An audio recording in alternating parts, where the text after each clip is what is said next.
Bienvenidos en este día a una nueva reflexión y para esta oportunidad vamos a tomar el pasaje del capítulo 9 de Hebreos, los versículos 8 hasta el 22, que dice así: dando el Espíritu Santo a entender con esto que aún no se había manifestado el camino al lugar santísimo, entre tanto que la primera parte del tabernáculo estuviese en pie, lo cual es símbolo para el tiempo presente, según el cual se presentan ofrendas y sacrificios que no pueden hacer perfecto en cuanto a la conciencia al que practica ese culto, ya que consiste solo de comidas y bebidas, de diversas abluciones y ordenanzas acerca de la carne, impuestas hasta el tiempo de reformar las cosas. Pero estando ya presente Cristo, sumo sacerdote de los bienes venideros, por el más amplio y más perfecto tabernáculo no hecho a manos, es decir, no de esta creación, y no por sangre de machos cabríos, ni de becerros, sino por su propia sangre, entró una vez para siempre en el lugar santísimo, habiendo obtenido eterna redención. Porque si la sangre de los toros y de los machos cabríos y las cenizas de la becerra rociadas a los inmundos santifican para la purificación de la carne, cuánto más la sangre de Cristo, el cual mediante el Espíritu eterno se ofreció a sí mismo sin mancha a Dios, limpiará vuestras conciencias de obras muertas para que sirváis al Dios vivo. Así por eso es mediador de un nuevo pacto, para que interviniendo muerte para la remisión de las transgresiones que había bajo el primer pacto, los llamados reciban la promesa de la herencia eterna. Porque donde hay testamento es necesario que intervenga muerte del testador, porque el testamento con la muerte se confirma, pues no es válido entre tanto que el testador vive, de donde ni aun el primer pacto fue instituido sin sangre. Porque habiendo anunciado Moisés todos los mandamientos de la ley a todo el pueblo, tomó la sangre de los becerros y de los machos cabríos con agua, lana escarlata y sopo, y roció el mismo libro y también a todo el pueblo, diciendo: esta es la sangre del pacto que Dios os ha mandado. Y además de esto roció también con la sangre del tabernáculo y todos los vasos del ministerio. Y casi todo es purificado según la ley con sangre, y sin derramamiento de sangre no se hace remisión.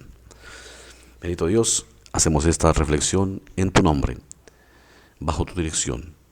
Ilumínanos, Señor. Amén. Es la continuación de lo que veníamos hablando del tabernáculo, que era como una maqueta que Dios ordenó que se construyera, pero con fines pedagógicos, para explicar a la humanidad, en primer lugar al pueblo de Israel, en qué consiste su plan de salvación. Y aquí está hablando de los sacrificios. Los versículos nos van enseñando lo que hizo Cristo, pero utilizan como base los sacrificios del Antiguo Testamento, los sacrificios de los corderos sin mancha, de los machos cabríos, de las comidas que se prohibían en ese entonces, y las comidas que también se autorizaban comer y también ofrecer en sacrificio delante de Dios. Pero el 11 nos dice: pero estando ya presente Cristo, sumo sacerdote de los bienes venideros, por el más amplio y más perfecto tabernáculo no hecho a manos, es decir, no de esta creación. Y no por sangre de machos cabríos ni de becerros, sino por su propia sangre, entró una vez para siempre en el lugar santísimo, habiendo obtenido eterna redención. Entonces dice, no, eso era temporal. La prohibición de ciertas comidas, la autorización de que se hicieran ofrendas con ciertas comidas y animales, y de cierta manera, que nos lo explica el Antiguo Testamento, era temporal. Era algo como sombra y pedagogía, como cuando se hace una maqueta para hacer un edificio. Los constructores primero hacen una maqueta, el edificio en miniatura, para después construirlo en la realidad. Y el de miniatura no sirve, es simplemente una maqueta, es una muestra, pero el que sirve es el real. Igual hizo Dios, hizo la maqueta del primer templo en el Antiguo Testamento para enseñar cosas a nosotros, para enseñarnos con esto de las divisiones del atrio, el lugar santo y el lugar santísimo, y todas las cosas y utensilios que había ahí, y los procedimientos de los sacrificios, era para enseñarnos algo eterno a partir de algo temporal, a partir de algo visible. Pero el gran sumo sacerdote, que entró una vez con sangre propia, el que verdaderamente limpia de pecado a la humanidad, es Cristo. Lo anterior eran cosas que mientras durarían, pero dice que no podía limpiar de la conciencia a nadie, porque en realidad era algo temporal. Pero Cristo sí nos limpia de todo pecado. Y cuando decimos que nos limpia de todo pecado, no quiere decir que ya quedemos exentos de caer, no. Nos declara limpios, sin mancha, ante el trono del Padre. Tengamos claro esto, porque de lo contrario estaríamos diciendo una mentira. Si al decir que Dios nos limpia de todo pecado lo estamos entendiendo en el sentido de que ya en nosotros no hay pecado, estaremos mintiendo. Y no es eso lo que las Escrituras nos están explicando. De hecho, el cristiano sigue siendo un pecador, necesitado día a día de la gracia de Dios, del perdón de Dios, pues ya lo ha dado, pero necesitado de la confianza del perdón que ya Dios dio para todo aquel que cree. Cuando dice que nos limpia de todo pecado, está hablando de que Él ya al creyente lo ha limpiado por la fe ante su presencia, le ha borrado todos sus pecados. Al que cree. Al que no cree, no, porque Cristo es el Salvador y solamente ahí Él es el camino, la verdad y la vida, y solo el que cree en Él tiene vida eterna. Eso creo que en las Escrituras lo dejan claro y no se necesita mayores explicaciones, ¿no? Lo explica por todo lado. El Señor Jesucristo lo recalcó, sus apóstolos lo recalcaron, por eso el Señor Jesucristo le dijo: vayan y prediquen el Evangelio a todas las naciones, el que creyere será salvo, el que no creyere será condenado. Entonces, esa es la realidad. Para ser salvos se necesita la fe. Ahora, ¿quién nos da la fe? En lo que Cristo hizo, en su sangre. El 15, el versículo 15 nos dice: así que por eso es mediador de un nuevo pacto, para que interviniendo muerte para la remisión de las transgresiones que había bajo el primer pacto, los llamados reciban la promesa de la herencia eterna. Los llamados. El apóstol San Pablo nos enseña que nosotros fuimos escogidos por Dios. El ser salvos no es una elección humana. Eso debemos tenerlo muy claro. No es que yo elijo ser salvo, es que Dios me elige para ser salvo y me llama mediante el Evangelio.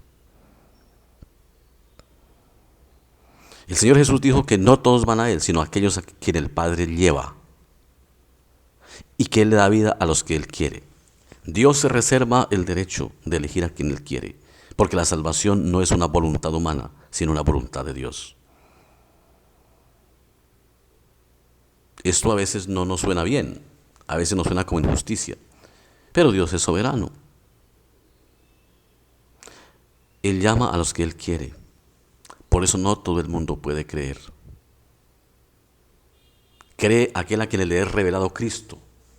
Cree aquel a quien el Espíritu Santo convence de pecado y le da la fe en su corazón para creer.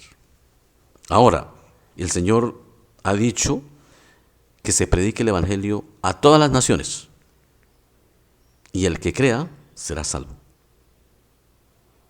Pero el que crea lo hace porque el Espíritu Santo lo guía. De manera que el hecho de que seamos escogidos es gracias a la gracia de Dios, que fuimos escogidos para ser salvos. Pero también el Señor nos ha dejado una tarea a los que somos salvos, o sea, los cristianos: orar por los que todavía no han entrado a la lista de la salvación. Tal vez el hecho de que el Señor diga que Él escoge y Él es el que escoge es porque quiere que nosotros nos esforcemos por interceder para que Él en su misericordia escoja a muchos para salvación, a nuestra familia, a nuestros amigos y a otras personas. Por eso también Él estableció la oración para que el creyente interceda. Interceder quiere decir pedir por. Interceder es hablar a favor de alguien, eso se llama interceder. Entonces, el Señor quiere eso, que intercedamos.